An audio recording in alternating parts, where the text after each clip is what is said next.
Hello, you lovely, lovely people. It's not so lovely here.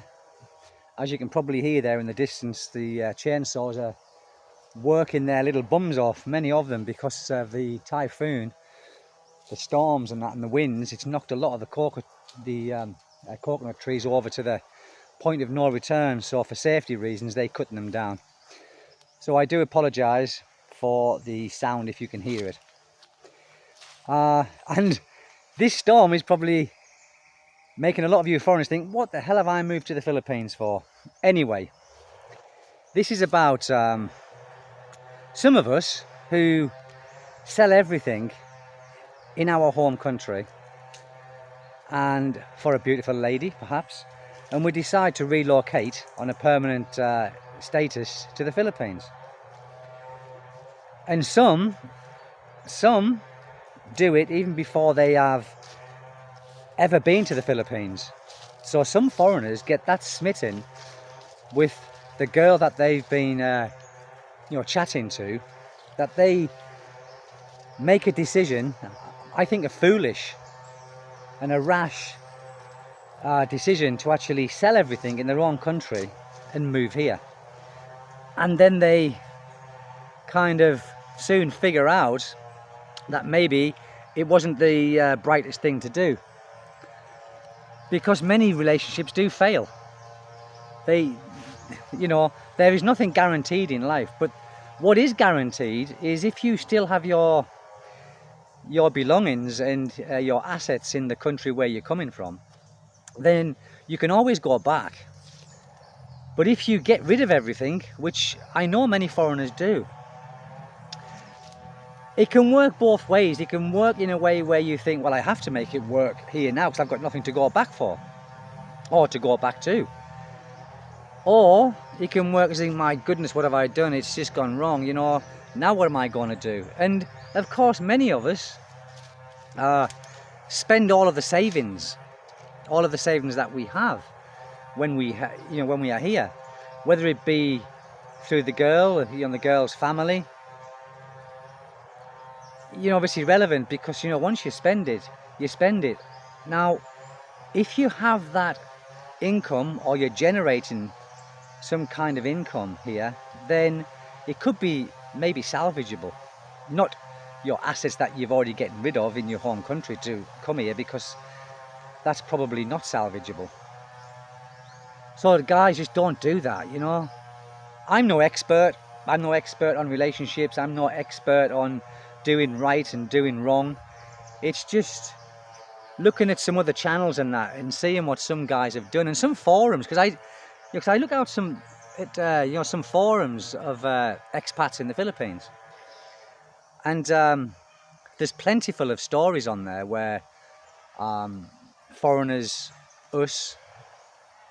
we've decided to sell everything and come here, only to realise that it wasn't the best choice or the best decision that we made. Because sometimes we do, we don't make rash decisions with our head. Sometimes we make it with our heart, and I think when we do that, we probably we're not thinking it through. Instinct is the best thing that you can follow.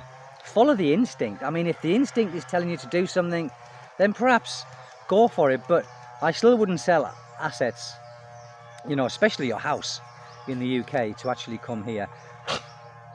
Especially if you've never been here before and you've never met the girl in person, because meeting someone in person, against seeing someone online, on video, on whatever, like on their video calls, is still not the same. It's still not the same thing. We can look totally different, because like a lot of people, they use filters, even on video calls. You can still use filters, I think. Not on this phone, it's ancient. But on these high-end phones, and many Filipinos have got these high-end phones because they might be talking to other foreigners in the past, you know, before they're talking to you. And of course, if they haven't got a decent phone for contact, then the foreigner is going to send them money to buy a phone so you can keep in contact. It happens, people, it happens. But my little dog, he's here again. The noise doesn't bother him at all, of these chainsaws. It doesn't bother him at all, mind you. He's like half a street dog and half a house dog. I think he's more house dog than street dog. Anyway, so yeah, people, you know, and friends, don't, I think it's rather stupid, you know, selling everything and coming here. Come here first, for several times. One time will not do it. One time is not going to do it for you, because like I said, you know, in previous videos, when, you know, we go somewhere new, it's exactly that.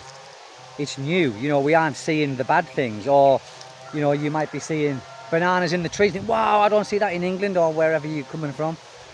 And you kind of think, oh yes, I want to live here. Not because of the bananas, but, you know, because of all of the new and wonderful things that maybe you're seeing. So it does, you know, it makes you make a judgment with cloudy eyes.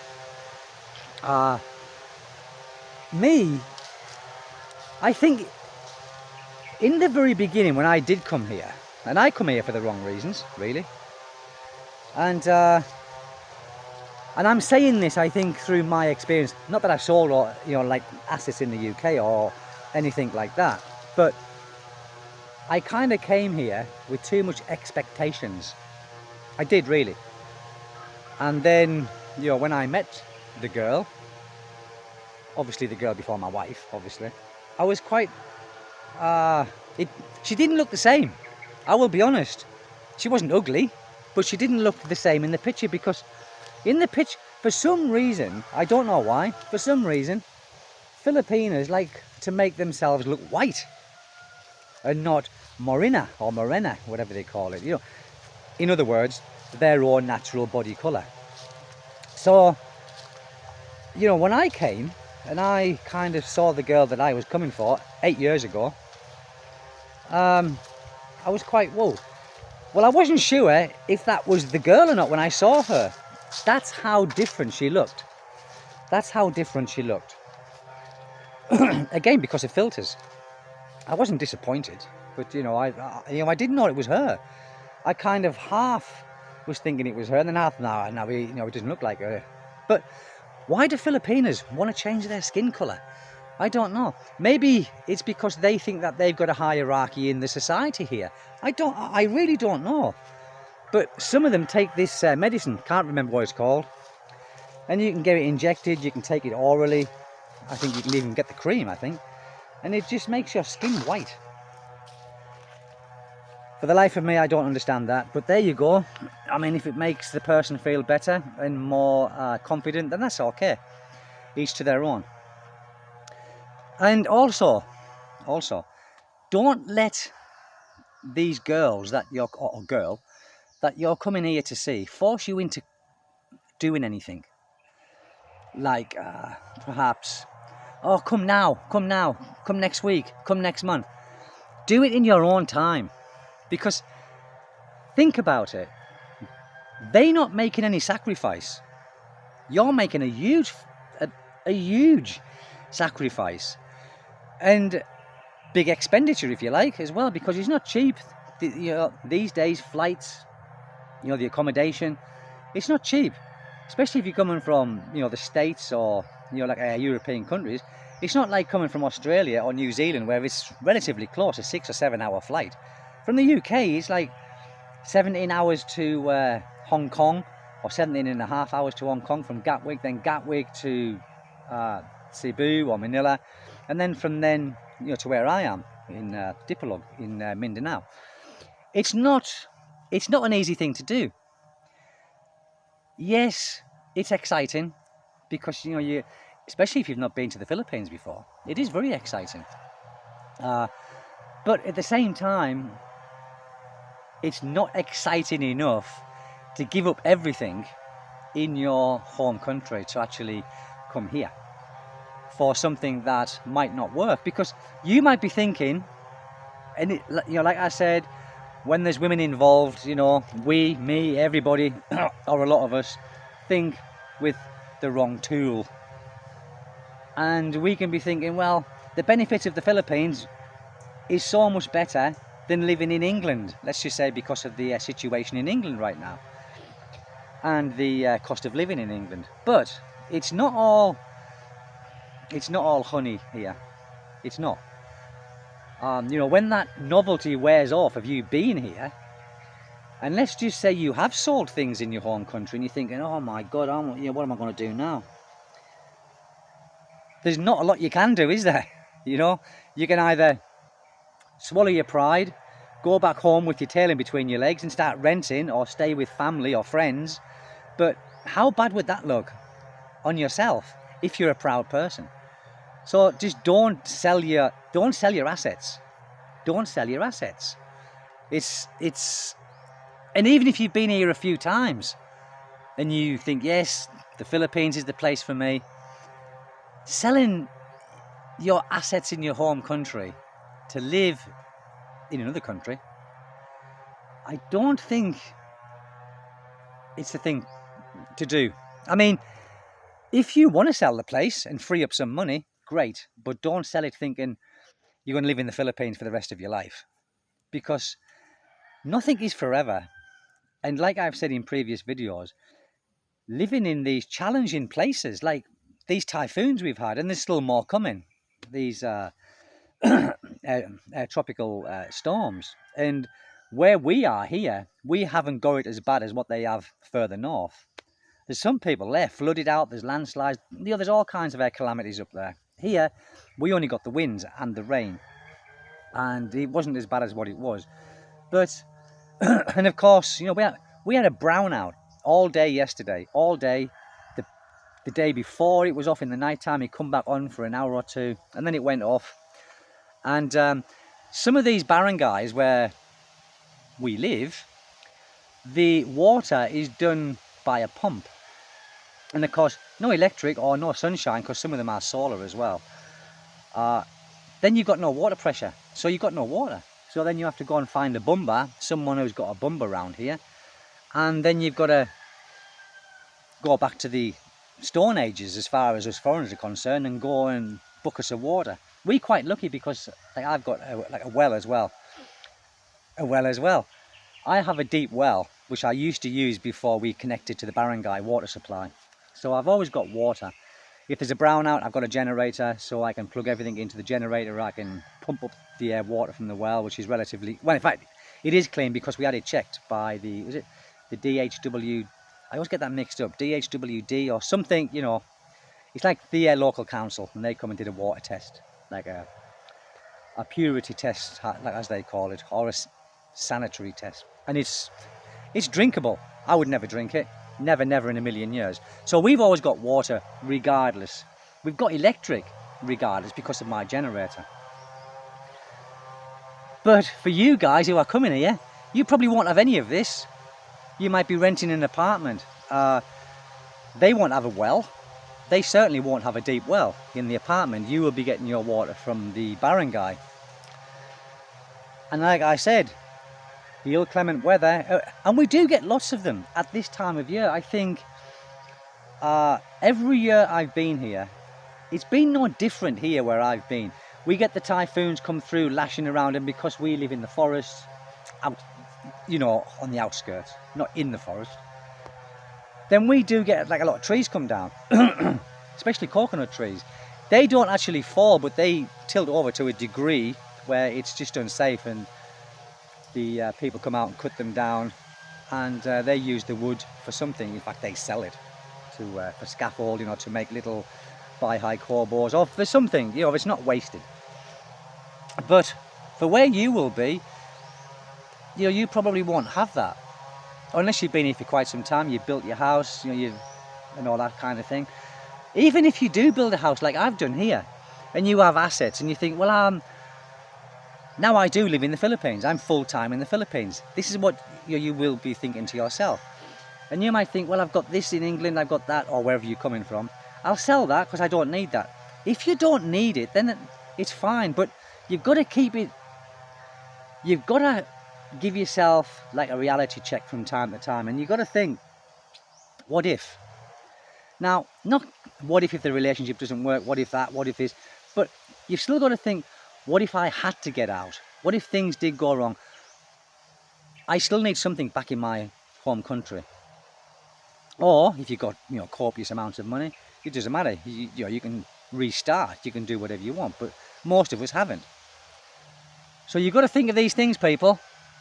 And it's just me saying, don't rush into things. I think that's the moral of the story. Don't be tearing yourself down to get here for that beautiful lady that you've met online. And don't burn your bridges. I think that's a thing to remember, is don't burn your bridges. And don't keep thinking, what if this doesn't work, what if that doesn't work, what if this... I mean, what if the worst come to the worst? I don't mean keep thinking what if of everything. But if the worst come to the worst, you've got to have something to fall back onto. You've got to.